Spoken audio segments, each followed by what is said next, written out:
investigation into the cause of this crash is just beginning, but we know it will look at three possible factors. We heard Jennifer Hamady with the NTSB mention this just a moment ago.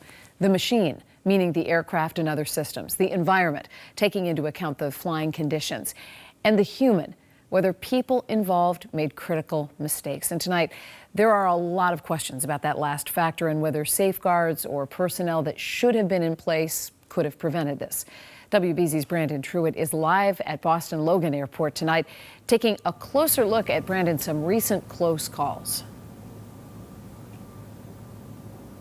Yeah, Lisa, I personally have covered roughly half a dozen of them here at Logan in the last couple of years, and it became such a problem nationwide that the FAA created a special committee to look into this. Our best indicator of risk are close calls.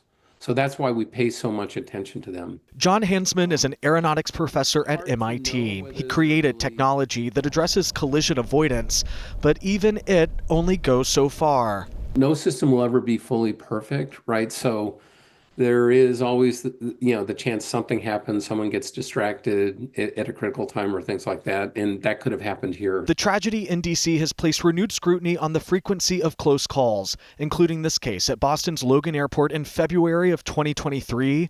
A charter jet took off without permission, crossing the path of an approaching JetBlue plane. The aircraft came within 500 feet. Following a series of similar incidents, the FAA created a special commission to find a fix. The group found runway incursions, or unauthorized crossings, were up 25% over the decade, and they determined air traffic control staffing levels placed additional strain on the system, further eroding the margin of safety and increasing risk. Over the last 2 years, the FAA went on a hiring blitz with more than 3,000 people currently in ATC training programs. CBS News reports the air traffic controller in D.C. was monitoring planes and helicopters, a job typically done by two. For months, for years, we have been hearing that the statistics on near collisions, runway incursions, near misses, that a tragedy was coming. And here it is. So no one can say who'd have thought, because we did think.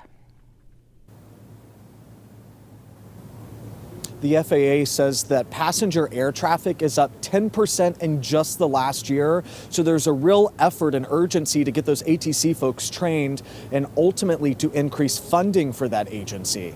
Live at Logan, Brandon Truitt, WBZ News. Brandon, thank you. When the D.C.